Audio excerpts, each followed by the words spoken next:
my first week on the job at Milwaukee City Hall, I said something very stupid in front of someone who had the power to have me fired on the spot. Every business is unique. But the ups and downs we experience as we launch and run our businesses are pretty similar. We're Harmon Brothers, the team behind Pooping Unicorns and other weird but successful video ads you've probably seen. We help businesses grow through unforgettable video marketing, and we're no stranger to tricky situations. In fact, we embrace them. The goal of this podcast is to show how your crappy circumstances could be the golden opportunity that leads to your next success. You're watching Poop to Gold. Welcome back to Poop to Gold. I'm Benton Crane, your co-host and the CEO of Harmon Brothers. Today on the show, I have a guest with me, Dusty Weis. Welcome to the show, Dusty. Benton, thanks for having me. Appreciate it. Now, Dusty is the president of Podcamp Media and the host of the podcast Lead Balloon. Tell us, what is Podcamp Media? Well, Podcamp Media is founded on the premise that podcasts can be better than they are right now. And I think when you walk out and you ask people, name some adjectives that you associate with podcasts, you're going to get, fun and interesting. But then somewhere in there, the stereotype of people sitting around in a basement recording on really bad equipment and just really poor production value is going to come out. I hate it when the adjective cheap is applied to podcasting. And so my journey, if you will, is predicated on the notion that we can take podcasts and we can elevate them. We can help them evolve to the next stage and really make them worth people's time and attention. When Adweek surveyed the users of different media, they found that, 1.7 seconds was the average amount of time that somebody engages with a piece of Facebook content. Most people abandon a web page if it takes more than 3 seconds to load. And most people, when they're watching YouTube videos, their attention span is still only somewhere in the neighborhood of 2.5 minutes. But somehow in podcasting, we get their attention for 40, 45 minutes at a time. And I think that as media producers, we should reward that attention by elevating the podcast to make it as great as possible. It's got to be worth the time and it's got to be an amazing experience for the listener. Yeah, I used to work in radio and I had a program director that liked to liken programming to a party. And if you're throwing a party and you send out invites to your party and then somebody comes to your party and they get food poisoning, they're not going to come back to the next party that you throw. Podcasting, I think, is the same in a lot of ways. If you're not coming with your best content all the time, somebody's going to tune in, they're going to listen to that C+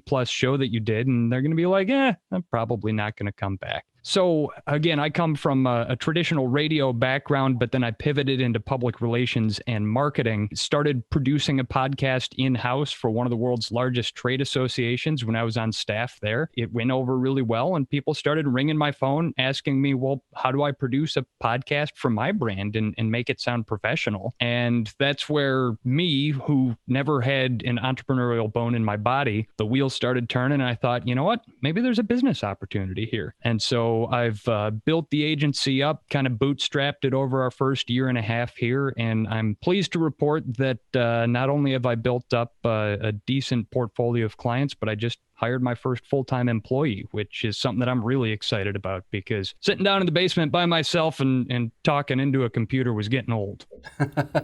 Well, congratulations on having an employee. That is a milestone. Talk to me about what a typical client relationship looks like for you. What is your typical client and how are you helping them and what does that relationship look like? Well, it's really about a third consulting, a third production and sort of nerd expertise, and then a third the distribution angle. With podcasting. The first client that I encountered in the wild, I guess you could say, was actually somebody that I had reached out to interview for an episode of Lead Balloon. The National Corn Growers Association had a really interesting story to tell about a battle that they got into, a war of words with Bud Light on Twitter. This was after Bud Light launched a Super Bowl ad attacking Miller Lite and Coors Light for using corn syrup. Corn Growers Association didn't take too kindly to that and kind of teamed up with Miller and Coors for an absolute beatdown on Twitter of Bud Light and all that. So I reached out to their VP of Communications, Neil Caskey, and asked him to tell me about his insights from that experience. And I wanted to use that on an episode of Lead Balloon, just completely just expecting that to be the entire course of our conversation. We finished up this interview and he turned to me and he said, "Hey, so you just make a podcast for anybody that hires you to do that?" And I said, "That is exactly my business model." And he said, "You know what? I think we got a job for you to do." That's when it started to occur to me that podcasting was not only a great way to build brand awareness and find new customers, but it was also a great pretext for B2B interaction that could lead to new customers. And so since then, the NCGA has become clients. I've got the State of Wisconsin Investment Board, and Sure Payroll is my newest client. They're a division of Paychex, a Fortune 500 company, which is another fun milestone for the company. But a lot of what I do is advising them on the best strategy to use for podcasting. We go through workshops where we define their niche and talk about who their target audience is and what sort of podcast is going to resonate with that audience. But then it's all about, once you get through that initial strategy phase, establishing a cadence where if you're producing a podcast monthly or twice monthly or weekly, just sort of figuring out what their needs are, what parts of the production process they're going to handle and which parts they need to bring in an expert for, and then tailoring a solution to them, making sure that they stay on that cadence and get a new podcast episode out regularly so that they don't disappoint their listeners, and then making them sound as professional and polished as absolutely possible using all the best equipment and production tricks as well. And then, of course, distribution, taking their podcast, putting it out on an RSS feed and making it available and helping them promote it as well via social media consulting, and quick video snippets that they can use on their social media as well. So really, it's a front to back process with the clients, and we tailor our approach to their strengths and where they need some help. So you said you started in radio. What happened to make you transition out of radio and into podcasting? I got tired, Benton. I got so tired. I was a radio news guy for the better part of 10 years. I started working in radio when I was 17 years old. I grew up in a small town in southwestern Wisconsin. And if you can think of all of the Wisconsin stereotypes, the cheese, the beer, the sausage, the Green Bay Packers, Monroe was the stereotypical Wisconsin town. I went to middle school a block and a half away from a brewery. We had 16 cheese factories in the county where I grew up, and they make the best Wisconsin cheese. And the radio station where I got my first job when I was 17 years old was in the middle of a cornfield. We called it the chalet in the valley, but really it was a shack in a cornfield. And so I loved it. It was the best job that a 17-year-old kid could have. Staying up late at night, riding the microphone, playing Led Zeppelin and Cheap Trick and all these classic rock tunes. And then the phone would ring on the request line, and it would be some of your buddies, and they'd be like, "Hey man, I want to hear some Zeppelin. Can you play some Zeppelin for me?" I'd be like, "Yeah, I'd play some Zeppelin for you." It was the best job that a kid could have. But eventually I went off to school at the University of Wisconsin. Still came back nights, weekends, and summers to work at the chalet. Studied journalism there at the university and got involved with the student radio station as well, WSUM. We put together a radio program that was selected by College Broadcasting Incorporated as the best radio show of 2000, best college radio show of 2007. Awesome. And had a lot of fun with that. And graduated and went to work in the newsroom at WTDY Radio in Madison. Madison's a lot like Provo. It's kind of a happening college town with a lot going on and a lot of young, enthusiastic talent. And at that stage in my life, I didn't ever want to leave. Eventually was presented with the conundrum that if I wanted to make it in radio, I had to move on to the big leagues. And so I took a job at WIOD, the wonderful Isle of Dreams in Miami, Florida. It covered some pretty heavy topics at WIOD in Miami. All in all, the life of a radio news guy was wearing me out. When you work in radio news, you start an 8-hour shift, and that's just 16 deadlines that you have to meet throughout the course of a day, because you've got a new newscast every half hour. And It was nights, it was weekends, it was long days. I got to cover some really cool stories. I got to cover the Miami Heat when they won the 2012 NBA title. with LeBron James and Chris Bosh and Dwayne Wade. But ultimately, wanted to pivot, wanted to slow down a little bit, wanted to get back to Wisconsin where my heart is. And so I took a public relations job at Milwaukee City Hall, worked there for 5 years and certainly learned a lot. I then took that job that I told you about at the Association of Equipment Manufacturers, where I was doing content marketing for them, producing their podcast and writing articles designed to get the manufacturers of big, heavy construction and agriculture equipment excited about new and emerging technologies. The notion that you could put a computer on a tractor or a bulldozer and make it better instead of just putting a bigger engine in it, I think was something that industry needed to hear at that time. What was the poop moment that you went through where things got really dark and you didn't know how you were going to come out the other side? When I made that transition from radio news guy to public relations practitioner, there were a lot of hard lessons that I had to learn. I was still pretty young at that point. I think I was 27, 28 years old when I started at Milwaukee City Hall. And I won't lie, Benton, I was a little bit of a hot shot. My first week on the job at Milwaukee City Hall, I said something very stupid in front of someone who had the power to have me fired on the spot and thought about having me fired on the spot and didn't ultimately. And that was a pivotal moment for my career. He was a fellow by the name of Alderman Jim Bowl. And it was the end of my first week on the job. And my boss says to me, "We're going to take you down. We're going to introduce you to one of the aldermen today." Milwaukee City Council has 15 elected members. Mm-hmm. And each one of them represents 40,000 people, serves as the administrator for their district, and ultimately sets policy for the city. So this was my first introduction to one. And my boss, Bill, asks me, "So what do you know about the controversy over fluoride in the water in Milwaukee?" And I hadn't done my research quite enough yet. And so I hearkened back to a story that I had covered when I was a reporter up around Portage, Wisconsin. And I told him, well, once I covered it when the village of Poynette took fluoride out of their water. And before I could finish that story, Bill's phone rang and he did one of these. Sorry, this is going to be a minute. I'll get back to you in a second when I get off this call, and then we'll go see Alderman Bowl. Well, Bill's call ran right up to the start of our meeting. And so I never got to finish that story for him. So he takes me down, introduces me to the alderman, and then says, "And Dusty covered it when the Poynette Village Board voted to take fluoride out of their water." And me thinking I was all clever, being a young hotshot, and certainly not having an ounce of common sense in my head at this point, just sort of jumped right in to finish the story. And I said, yeah. And then there was a recall election, and all the members of the Poynette Village Board got voted out of office. And I guess that's what you get for being uninformed on the internet. Oh, no.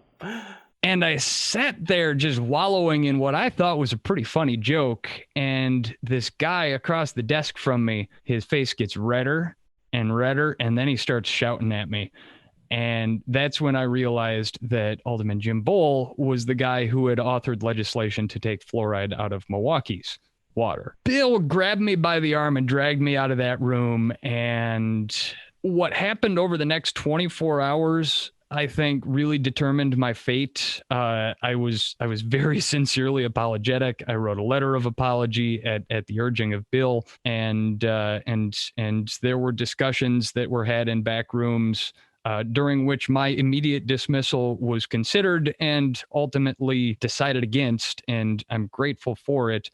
And Alderman Jim Bowl, to his great credit as a leader, saw through my youthful exuberance and stupidity and did not have me immediately dismissed for impertinence, and rather told me that he was going to give me a second chance and would judge me by the body of my work and not the speed of my mouth. And for that, I will always be grateful to him. But my career in public relations could have ended on its fourth day if he had chose to have me fired there. So it was not only an important lesson for me in humility and not running my mouth, it became the foundation of a great friendship with Alderman Bowl. And ultimately, when I was looking to launch the Lead Balloon podcast, a little bit of inspiration as well.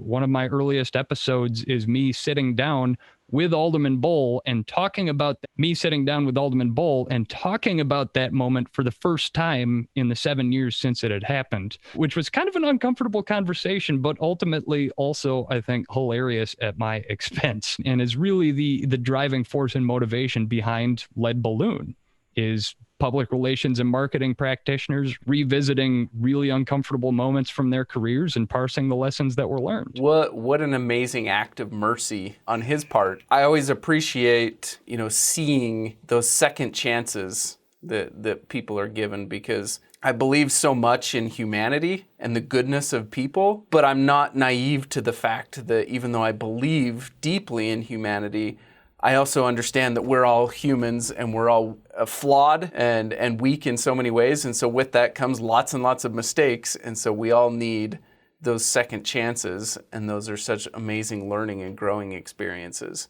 Benton, I was certain that I was going to be fired. Like, it wasn't even anxiety. Like, I made it through the anxiety process and then immediately just transitioned to acceptance. I had just moved to Milwaukee from Miami, and so I didn't even have my own place yet. I was renting a bedroom in an apartment with 3 other people who I didn't really know. And so I walked from that apartment out to the Whole Foods and grabbed a 6-pack of beer and walked back into that apartment, held up the 6-pack and said, "Guys, drinks are on me tonight because I'm not going to have a job on Monday. So we might as well have some fun with it."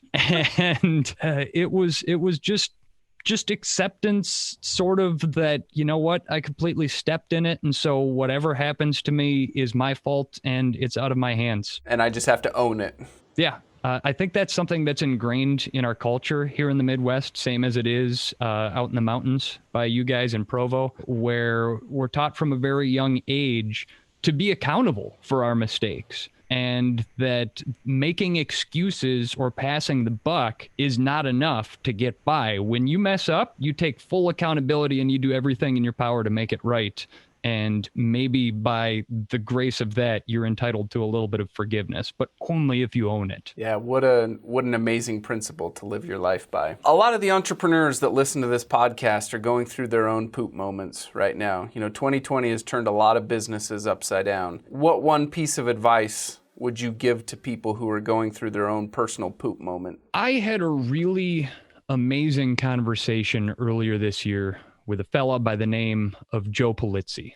And Joe, for those who don't know him, is known in marketing circles as the godfather of content marketing. He is an incredibly creative person who took the notion of content marketing, which has been around in some fashion for decades now, but branded it and turned it into Content Marketing Institute, the company that he founded, and Content Marketing World, the event that Content Marketing Institute puts on, and really just crafted it as an art form. And so I was talking to him earlier this year, and I was asking him about his cards on the table moment of failure. And for him, it was 2008, the onset of the Great Recession, and the media company that he was trying to found at that point was on the brink of folding.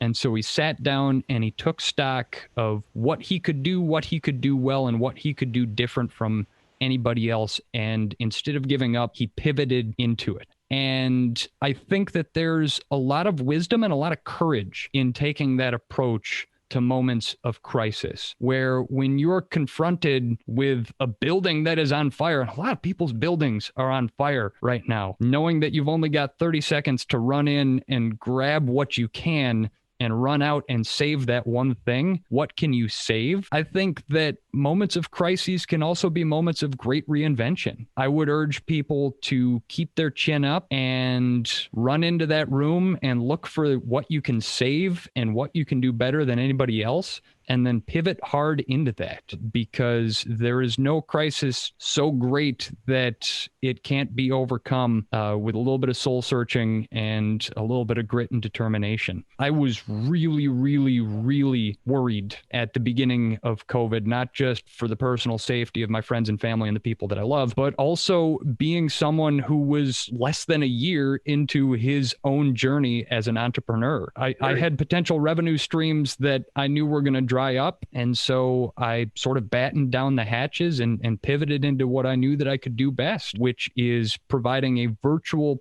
platform for recording podcasts and a process that makes it sound like those podcasts, even though they were recorded in different time zones with stakeholders all over the globe, make it sound like those people were all in the same room together. And thank goodness for that, because it's what has helped keep my company afloat and even thrive during this very, very difficult time to be a business owner. As I've heard people talk about the horrible things that they've gone through personally, it's interesting because in the moment, you would love to be, out of the horrible circumstances. And if you had a way out, you would take it in a heartbeat. But yet when you fast forward and a few years later, you're looking back at that hard thing that you went through, I've noticed that almost universally, people say things along the lines of, you know what, I wouldn't change a thing.